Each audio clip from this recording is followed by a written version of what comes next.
Olá, Marcos Roberto aqui para mais um estudo avançado do Antigo Testamento. Hoje nós vamos estar estudando sobre a bacia de bronze. Mas antes de nós estarmos iniciando esse estudo, eu convido você a fazer 4 coisas. Primeiro, se inscrever no canal caso você ainda não seja inscrito. Segundo, deixar o seu like aqui para não esquecer depois. Terceiro, compartilhar esse vídeo com os seus amigos. E por fim, ficar até o final, onde eu estarei orando por você e pela sua família, abençoando os seus projetos. Então, vamos lá!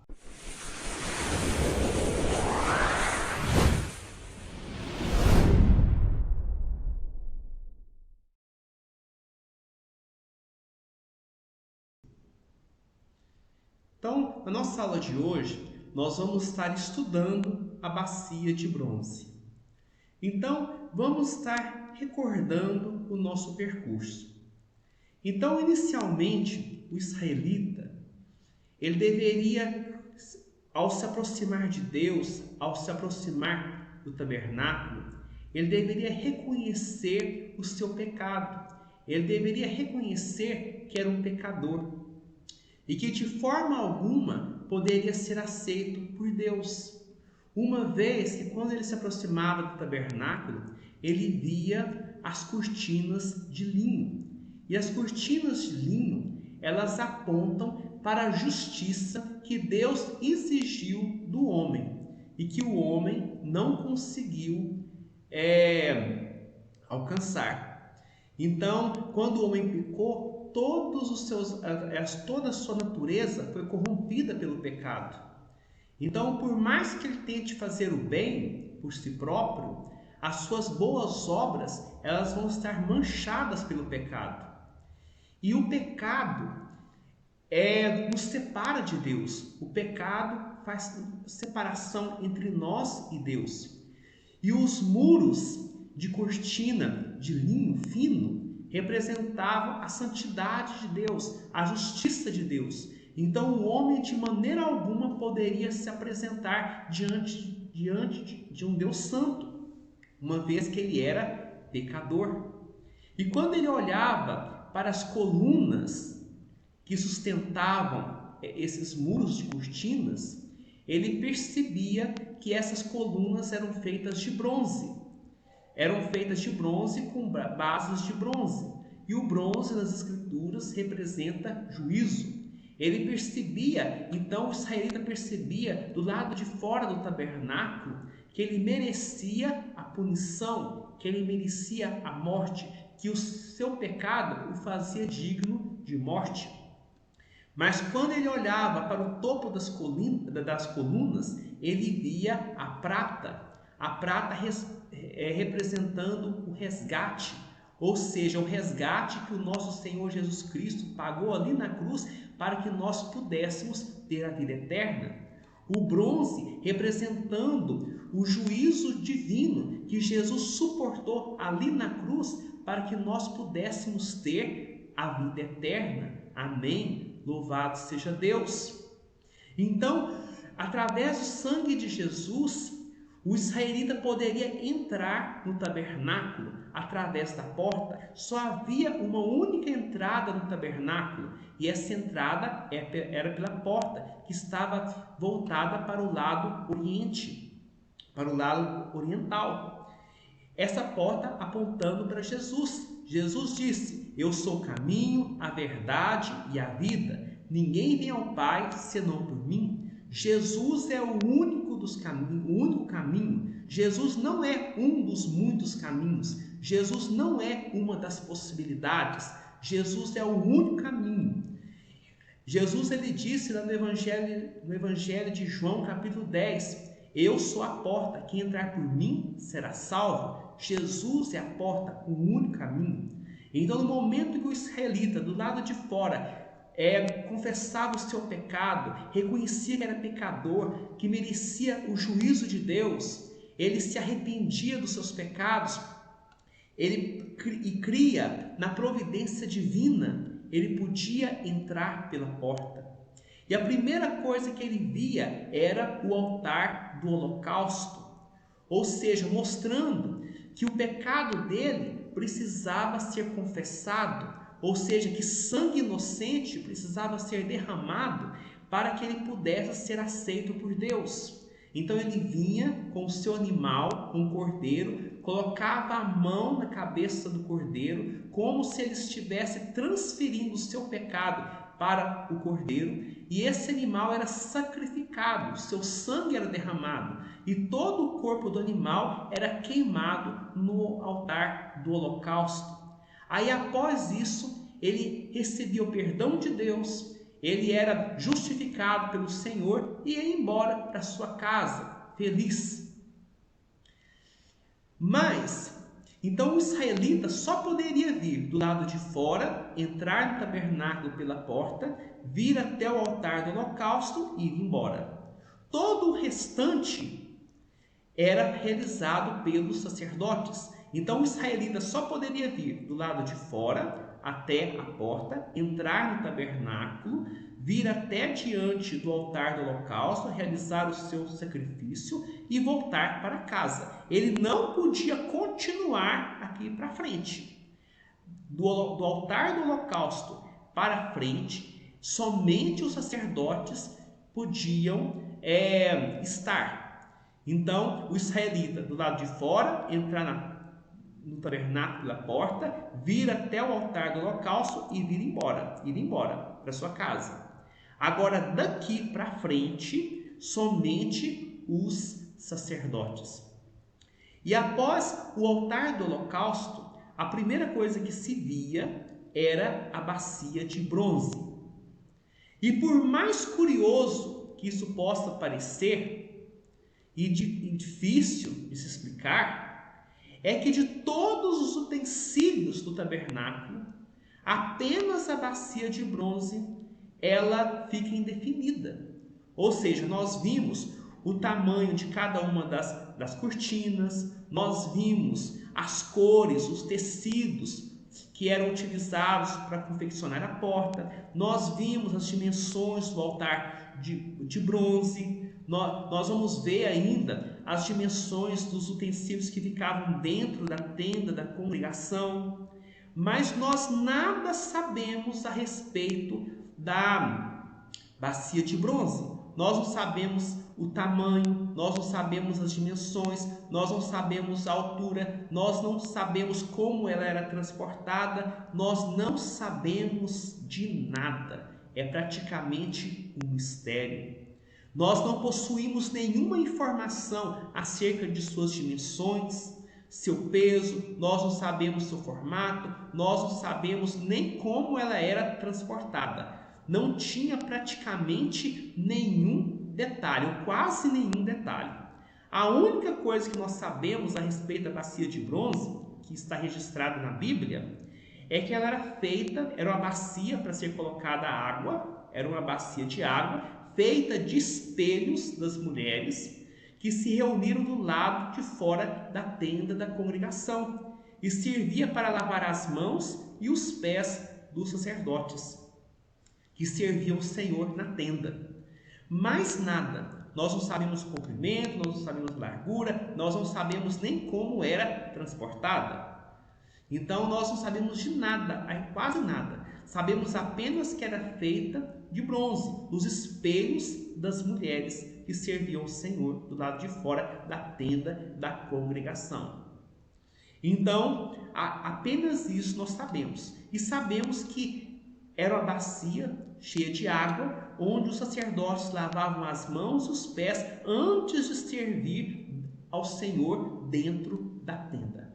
É um mistério.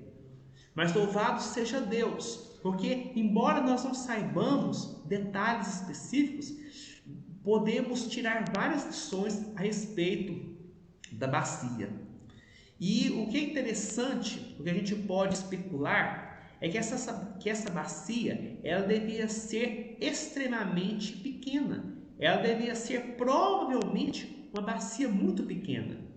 Em contraste, se a gente for comparar lá com o tabernáculo, com o templo de Salomão, nós vamos ver que no templo de Salomão havia 10 tanques de bronze, além do chamado mar de bronze. um recipiente de enormes proporções, que está descrito lá no primeiro livro de Reis, capítulo 7. Então a gente vê uma das diferenças, aqui nós vemos uma das diferenças entre o tabernáculo e o templo de Salomão. Então, no tabernáculo havia apenas uma bacia de bronze e nós não sabemos praticamente nada a respeito dela. Sabíamos apenas que ela ficava entre o altar do holocausto e a tenda da congregação. E ela servia para os sacerdotes, filhos de Arão, lavarem as suas mãos e os seus pés antes de entrar dentro da tenda. Então, geralmente, nós vemos, aqui mesmo essa figura, como eu já disse várias vezes, essa é uma figura retirada da internet.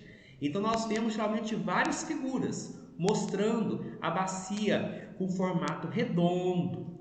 Então, tem algumas imagens até com rodinhas, com degrau e outras coisas. Mas nós não sabemos praticamente nada a respeito da bacia de bronze. Tudo passa por especulações. Então, geralmente o formato redondo deve vir a respeito da tradição. O círculo sempre foi um símbolo de eternidade, sempre foi um símbolo perfeito, mas isso não serve para a gente imaginar como deveria ter sido a bacia de bronze original. Então, aqui mais uma vez eu coloquei aqui as dimensões do átrio, 25 metros, 50 metros. Nós vemos aqui a primeira coisa que era após o israelita entrar na tenda, a primeira coisa que ele via era o altar de bronze. Então ele vinha lá de fora, entrava na tenda, oferecia o seu sacrifício, recebia o perdão de Deus e ia embora para sua casa. Agora, do altar de bronze para frente, somente os sacerdotes da linhagem de Arão é que poderiam fazer esse percurso. Então, olha só, essa imagem aqui nós vemos a bacia de bronze grande e redonda. Então, provavelmente a bacia de bronze não era grande e também ela não era redonda. E depois vamos ver por que a gente pode imaginar isso. Olha o que diz Êxodo 30, do 17 ao 21.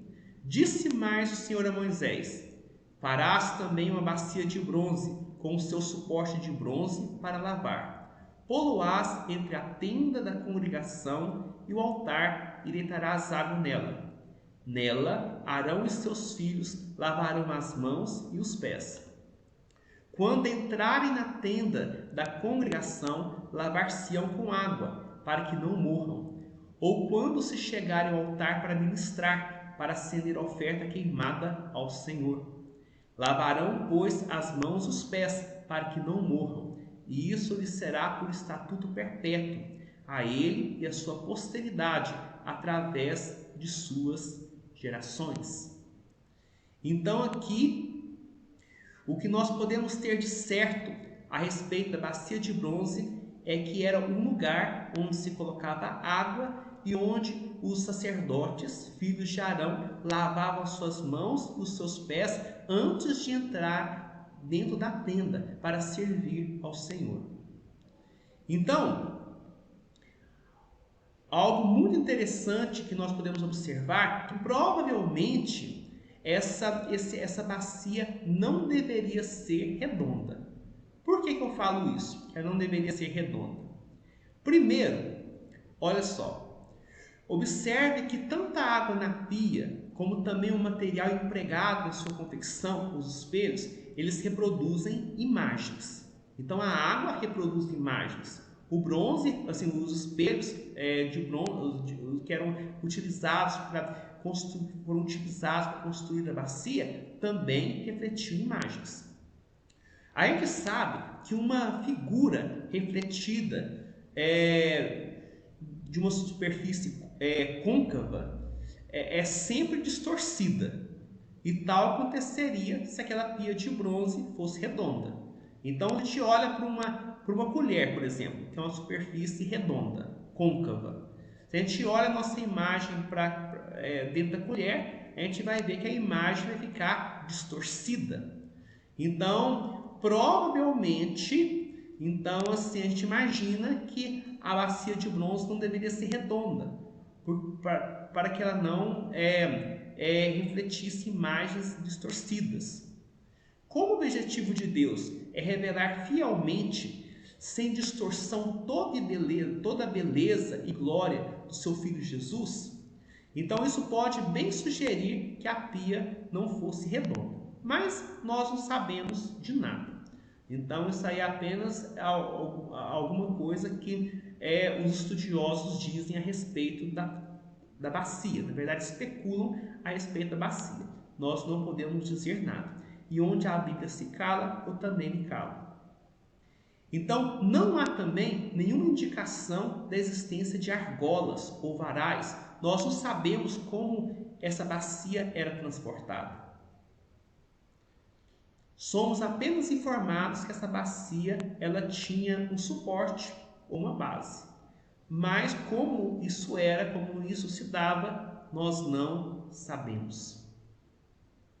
Mas o que nós sabemos, que era um lugar onde os filhos de Arão, sacerdotes, lavavam as suas mãos e os seus pés antes de servirem ao Senhor dentro do santuário. Então essa bacia provavelmente era uma bacia pequena, que servia apenas para lavar as mãos e os pés. Não era uma banheira onde a pessoa podia tomar banho. E aí a gente se lembra da passagem de João, capítulo 13, o famoso lava-pés, onde Jesus lava os pés dos discípulos. Olha que interessante. Vamos tentar fazer uma comparação, uma analogia entre as palavras de Jesus em João 13, do 1 ao 10, e a bacia de bronze. Olha que interessante. Ora, antes da festa da Páscoa, sabendo Jesus que era chegada a sua hora de passar deste mundo para o Pai, tendo amado os seus que estavam no mundo, amou-os até o fim. Durante a ceia, tendo já o diabo posto no coração de Judas Iscariotes, filho de Simão, que traísse a Jesus, sabendo este que o Pai tudo confiara às suas mãos e que ele viera de Deus e voltava para Deus, levantou-se da ceia, tirou a vestimenta de cima e, tomando uma toalha, cingiu-se com ela. Depois, deitou água na bacia e passou a lavar os pés aos discípulos e a enxugar-lhes com a toalha com que estava cingido. Aproximou-se, pois, de Simão Pedro, e este lhe disse: Senhor, tu me lavas os pés a mim? Respondeu-lhe Jesus: O que eu faço não sabes agora, compreendê-lo-ás depois. Disse-lhe Pedro: Nunca me lavarás os pés. Respondeu-lhe Jesus: Se eu não te lavar, não tens parte comigo. Então Pedro lhe pediu: Senhor, não somente os pés, mas também as mãos e a cabeça?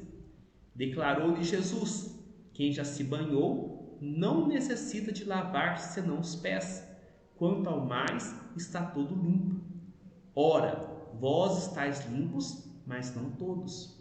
Pois ele sabia quem era o traidor. Foi por isso que disse: Nem todos estáis limpos. Olha que maravilha! Então, Jesus, na sua grandeza, ele mostrou a sua humildade. Jesus, ele se vestiu de uma toalha. Jesus, ele se humilhou como um escravo e foi lavar os pés dos discípulos. E é interessante que quando ele vai lavar os pés de Simão Pedro pega e diz: Olha, mestre, jamais me lavarás os pés. Aí Jesus disse: Se eu não te lavar os pés, você não tem parte comigo. Aí quando Jesus colocou esses termos, Pedro disse: Mestre, então não me lave somente os pés, mas também as mãos e a cabeça. Verso 9.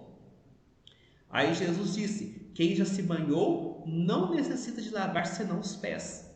Quanto ao mais, está todo limpo. Ou seja, Jesus estava dizendo que não precisava lavar todo o corpo naquele momento ali, naquele momento simbólico. Bastava lavar as mãos, lavar os pés. Então, quem já se banhou não necessita de lavar senão os pés. Quanto ao mais, está todo limpo. Ou seja, Jesus estava fazendo um símbolo, uma simbologia. Que quando nós cremos no Senhor Jesus Cristo, nós somos purificados dos nossos pecados, nós somos lavados pelo sangue de Jesus, somos batizados, somos transformados em novas criaturas. Então, quando Jesus estava lavando os pés dos seus discípulos já estavam purificados, lavados, santificados.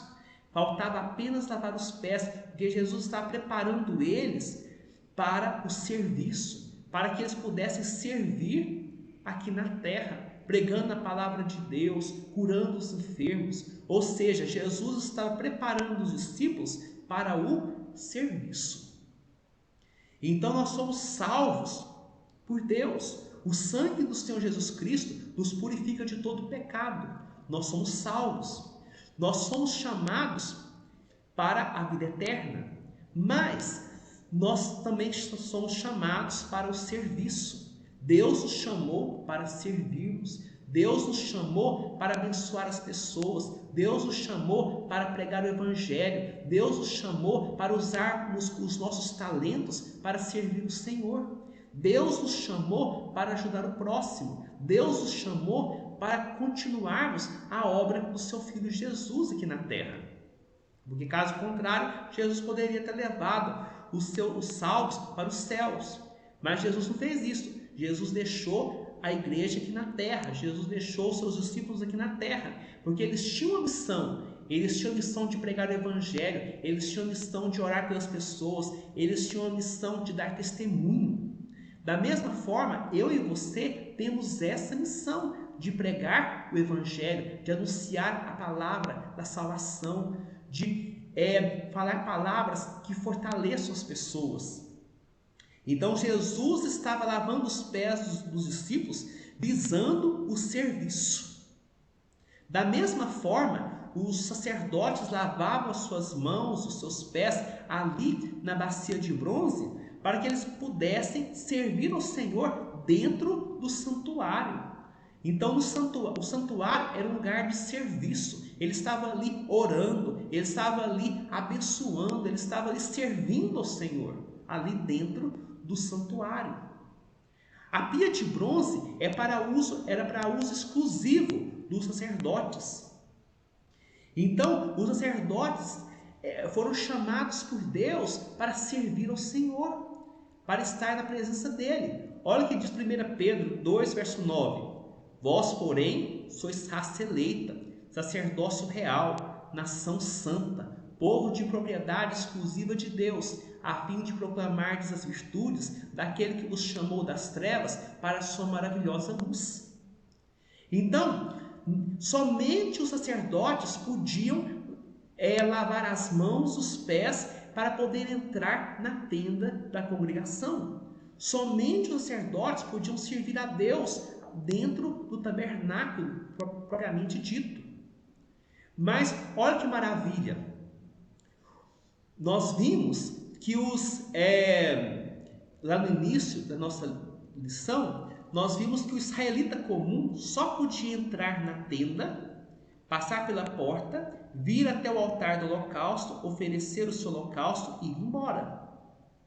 Mas nós, depois que o Senhor Jesus Cristo morreu ali na cruz, e nós fomos salvos, a Bíblia fala que todos nós nos tornamos sacerdotes, como deveria ter sido no início, lá em Êxodo, capítulo 20.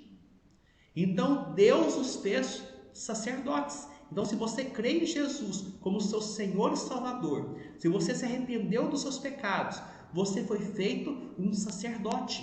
Você não precisa de um mediador entre você e Deus. Você tem livre acesso a Deus. Você foi chamado por Deus para servi-lo aqui na terra.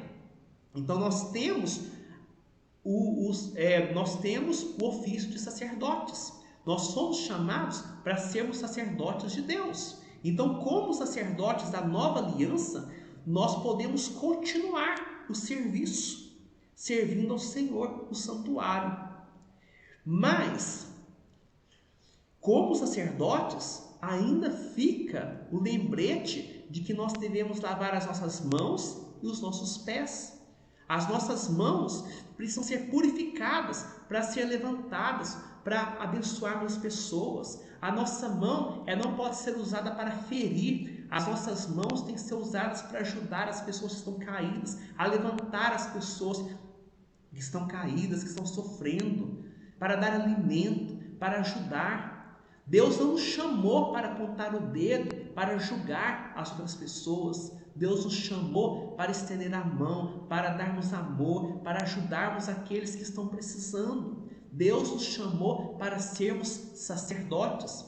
E antes de servirmos ao Senhor, nós precisamos nos lavar, ou seja, precisamos nos preparar para servir ao Senhor nesse mundo. Então Jesus nos chamou para servirmos. E aí eu pergunto, será que você tem servido ao Senhor? Será que você tem se purificado para servir ao Senhor? Porque nós não podemos servir a Deus com mãos impuras. Nós não podemos servir ao Senhor com os pés sujos. Hoje nós vemos muitas pessoas que se dizem cristãs querendo servir a Deus com os pés sujos. Não quer uma vida de santificação, não quer uma vida de quebrantamento. Então estão ali nas igrejas pregando a palavra de Deus, mas tem uma vida suja, não se santificam, não abandonam o pecado. Muitas vezes estão presos na pornografia, no adultério e no roubo, fazendo negócios desonestos. Então Deus não aceita isso. Nós precisamos pedir perdão pelos nossos pecados, pedir perdão para que Deus nos purifique, e precisamos nos santificar, abandonando as práticas velhas.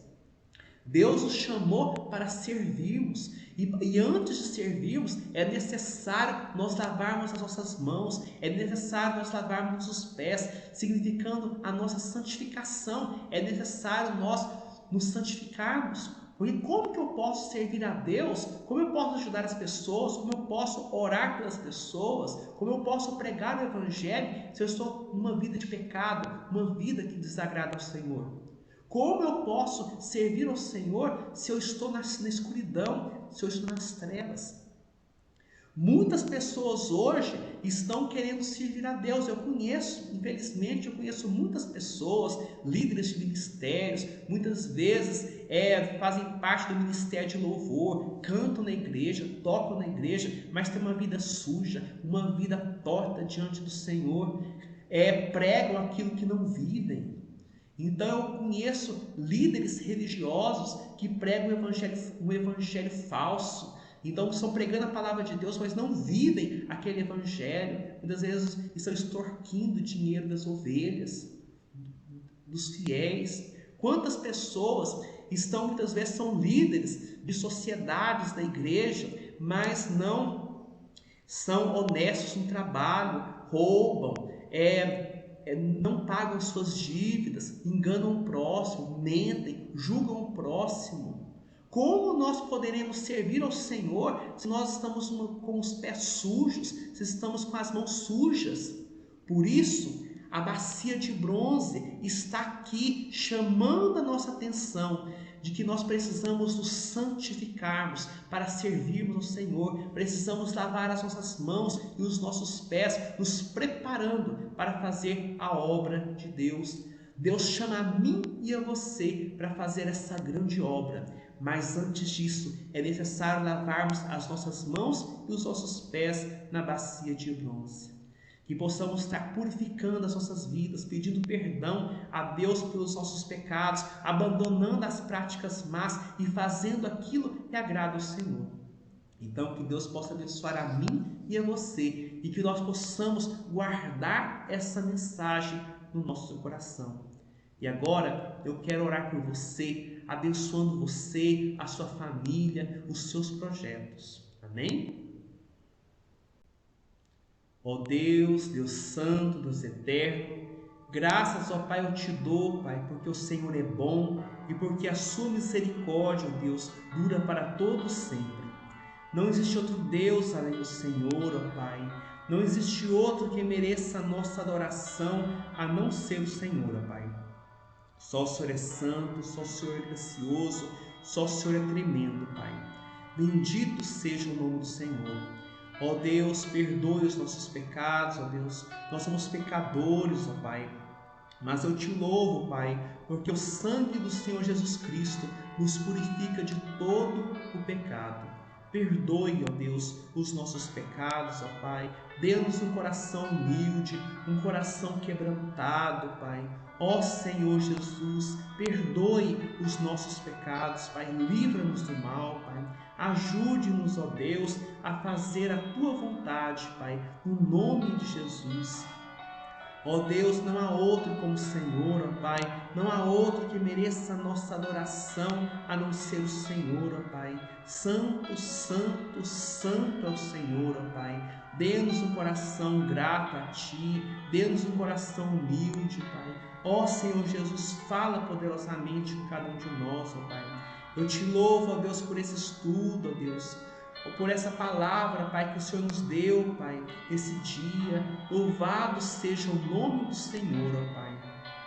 Ó Deus, eu te louvo, Pai, porque o Senhor, ó Pai, não apenas perdoa o nosso pecado, mas o Senhor, ó Deus, nos capacita para o trabalho. O Senhor nos chama para te servirmos, ó, para te servir aqui no tabernáculo, servir no santuário, servir ao Senhor aqui nesse mundo, Pai.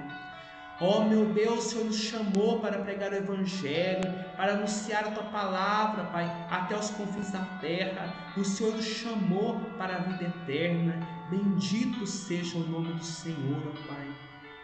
Ó Deus, mas antes de nós servirmos o Senhor, é necessário que nós lavemos as nossas mãos e os nossos pés, ó Pai, na bacia de bronze, Pai.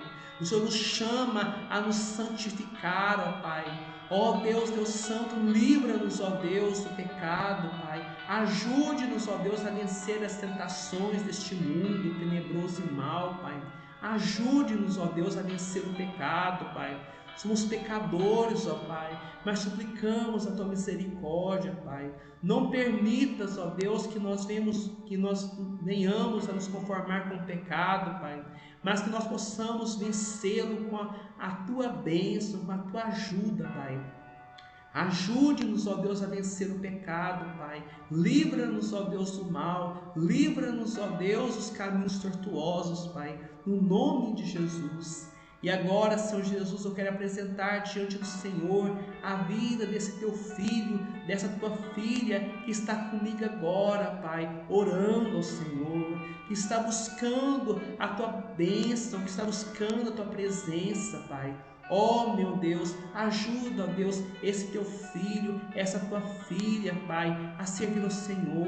Ajude, ó Deus, cada um, Pai, a vencer, ó Deus, os seus pecados, a vencer as suas tentações, ó Pai. Ajude cada um, ó Pai, a vencer as lutas, ó Deus, deste mundo, Pai. Ó meu Deus, fortaleça cada um. Perdoe os seus pecados, ó Pai. Ajude, ó Deus, ajude cada um, ó Pai, nas lutas do dia a dia, Pai. Ó meu Deus, segura nas mãos, ó Pai, desse Teu filho e dessa Tua filha, Pai. Ó Deus, abençoa, ó Deus, cada um dando saúde, ó Pai. Ó Deus, curando todas as enfermidades conforme a Tua vontade, Pai. Ó Deus, segura na mão de cada um, Senhor Jesus, ajudando no seu trabalho, Pai, ajudando, Senhor Jesus, na sua família, ó Deus, Deus Santo, ó Deus, ajudando, ó Pai, conforme a Tua vontade, Pai. Ó Deus, dê força para cada um, Pai, resolver os problemas familiares, os problemas no trabalho, os problemas, ó Pai, na justiça, Pai. Não sei, ó Deus, qual o problema, Pai, quais os problemas que esse Teu filho e essa Tua filha estão passando agora, mas o Senhor sabe. Segura na mão de cada um, perdoe os seus pecados, dê a eles forças para vencer o mal, Pai, no nome de Jesus, ó Deus. Eu creio na Tua palavra, Senhor Jesus, em 1 João 3, verso 8, que diz: aquele que pratica o pecado procede do diabo, porque o diabo vive pecando desde o princípio. Para isso se manifestou o Filho de Deus, para destruir as obras do diabo. Ó meu Deus, destrua as obras do diabo na vida de cada teu filho, de cada tua filha, Pai, que ora comigo, Pai. Livra cada um do terror noturno, da seta que voa de dia, da peste que se propaga nas trevas e da mortandade que assola o dia. Fortaleça o coração de cada um, Pai. Dê a eles forças, ó Pai, para vencer as dificuldades, Pai. Pois eu oro confiado no nome do Senhor Jesus. Amém, amém e graças a Deus. Que o Senhor possa te abençoar poderosamente. Que o Senhor te livre de todo mal e que o Senhor te dê a paz. E eu te vejo, se o Senhor for servido, no nosso próximo encontro, na nossa próxima aula. Um grande abraço.